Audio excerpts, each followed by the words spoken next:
মই মাননীয় মুখ্যমন্ত্ৰী ডক্টৰ হিমন্ত বিশ্ব শৰ্মা ডাঙৰীয়াক ধন্যবাদ জনাওঁ যে তেওঁ প্ৰথমতে মন্ত্ৰীসভাত স্থান দিছে। দ্বিতীয়ত বৰাক উপত্যকাৰ উন্নয়নৰ কাৰণে বৰাক ভেলী ডেভেলপমেণ্ট ডিপাৰ্টমেণ্ট নতুনকৈ সৃষ্টি কৰিছে। এই ডিপাৰ্টমেণ্টৰ দায়িত্ব মোক দিছে আৰু লগতে food and civil supply and consumer affairs and mines and mineral এই তিনিটি বিভাগ মোৰ হাতত তেওঁ ন্যস্ত কৰিছে। সেইকাৰণে যি দায়িত্ব মাননীয় মুখ্যমন্ত্ৰী তিনিটা বিভাগৰ মোক দিছে, মই সততা আৰু নিষ্ঠাৰ সহিত এই তিনিটা বিভাগত আগুৱাই লৈ যাম।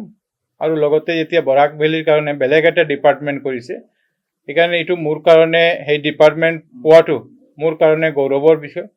মই বৰাক ভেলীতে বহুত দিন ভাৰতীয় জনতা পাৰ্টি সংগঠনৰ লগত জড়িত আছিলোঁ।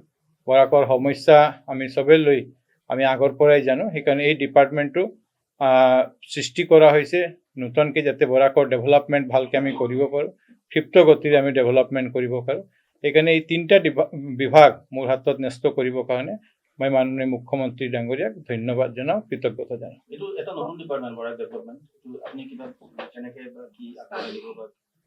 আমি যিদিনা ফাৰ্ষ্ট কেবিনেট মিটিঙত আমি বহিছিলোঁ, সেইদিনা মাননীয় মুখ্যমন্ত্ৰী ডাঙৰীয়াই এইটো কৈছিলে যে আমি এটা নতুন ডিপাৰ্টমেণ্ট আমি সৃষ্টি কৰিব গৈ আছোঁ।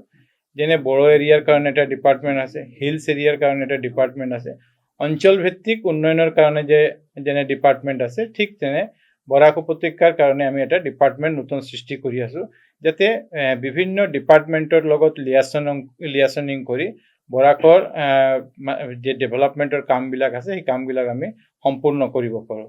এবং মই ভাবোঁ যে বৰাকৰ ৰাইজৰ কাৰণে, বৰাকৰ ডেভেলপমেণ্টৰ কাৰণে এইটো মাননীয় মুখ্যমন্ত্ৰী এটা নতুন দিগন্ত বুলি মই ভাবোঁ আৰু বিশ্বাস কৰোঁ। মন্ত্ৰী ডাঙৰীয়া চাব, বিজেপিয়ে কৰা বিভিন্ন ভাল কাম, উন্নয়নমূলক কামৰ পিছতো যদি ৰাইজৰ অসন্তুষ্টি আছে, সেইটো হৈছে মূল্য বৃদ্ধিক প্ৰায় চাই। গতিকে আপোনাৰ তাত ফুড আৰু পাব্লিক ডিষ্ট্ৰিবিউশ্যন কনজিউমাৰ এফেয়াৰ্ছ গোটেই বিষয়টোক লৈ আপুনি কেনেকৈ, হাতত কম সময় আছে, ৰিজাল্টটো দিব লাগিব, মানুহে মই এইটো জানো, মোক যি ডিপাৰ্টমেণ্টটো দিয়া হৈছে এইটোৰ লগত মানে ডাইৰেক্টলি অসমৰ 3,30,00,000 মানুহ জড়িত হৈ আছে। সেইকাৰণে চব মানুহৰ তাতে আমি PDSৰ যে চাউল আছে বা PDSৰ যে সামগ্ৰীবিলাক আছে, আমি যাতে সময়মতো সুস্থভাৱে আমি পहुঁচাই দিব পাৰোঁ, সেইটো আমাৰ চেষ্টা থাকিব। যোগান দিব পাৰোঁ, সময়মতো যোগান হ'ব পাৰে, এইটো আমি চেষ্টা কৰি যাম। লগতে মূল্যবৃদ্ধিক আমি কেনেকৈ মেইনটেইন কৰিব পাৰোঁ, যাতে এইটো মূল্যবৃদ্ধি হ'ব নাপায়, এই চেষ্টাটো আমি কৰি যাম। মই অহাকালি মোৰ বিভাগৰ যে দায়িত্ব, যে তিনিটা বিভাগ মই পাইছোঁ, কালি মই মোৰ অফিচত গৈ অফিচত বহিম আৰু কালিৰ পৰা আমাৰ এই যি দায়িত্ব আছে এই দায়িত্ববিলাকত কাম কৰি যাম, যাতে অসমৰ ৰাজ্যৰ আমি সেৱা কৰিব পাৰোঁ।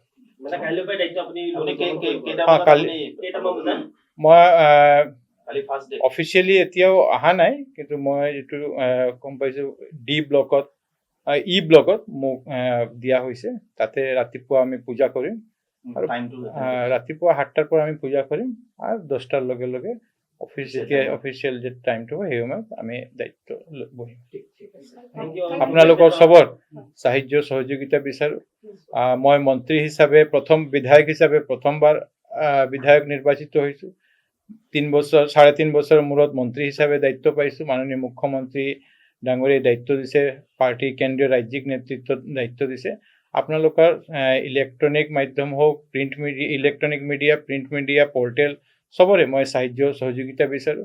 আমাৰ যদি কিবা কামত মনে হয় যে আপোনালোকৰ এইটো ভাল হোৱা নাই, গঠনমূলক সমালোচনা হওক, কিন্তু আপোনালোকৰ সাহায্য সহযোগিতা আমি বিচাৰোঁ। চবক ধন্যবাদ, নমস্কাৰ জনাওঁ। নতুন যোগান মন্ত্ৰী হিচাপে সাধাৰণ ৰাইজক কি ক'ব যদি 2 লাইন কয়? মানে চবেই মূল্য বৃদ্ধিটোক মানে এইটো ক'ৰ ইছ্যু হৈ গৈছে, মূল্যবৃদ্ধিটো কেনেকৈ ৰোধ কৰা যায় এইটো মই চেষ্টা কৰিম। কিয় মূল্যবৃদ্ধি হয় বা কিয় হৈ আছে, বা আমাৰ যদি কোনো ঠাইতে ব্লেক মাৰ্কেটিং হৈ আছে বা এইবিলাক হৈ আছে, এইবিলাক কেনেকৈ নিয়ন্ত্ৰণ কৰা যায়।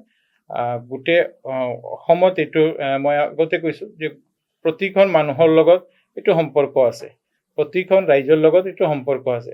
এতিয়া নতুন ৰেচন কাৰ্ডৰ কাম আৰম্ভ হৈ আছে, ৰেচন কাৰ্ড ডিষ্ট্ৰিবিউশ্যনৰ কাৰ্যক্ৰম শুৰু হ'ব। তো এইকাৰণে ৰাইজৰ সেৱাত যে মই কাম কৰিব পাৰোঁ সেই চেষ্টা মই কৰি যাম।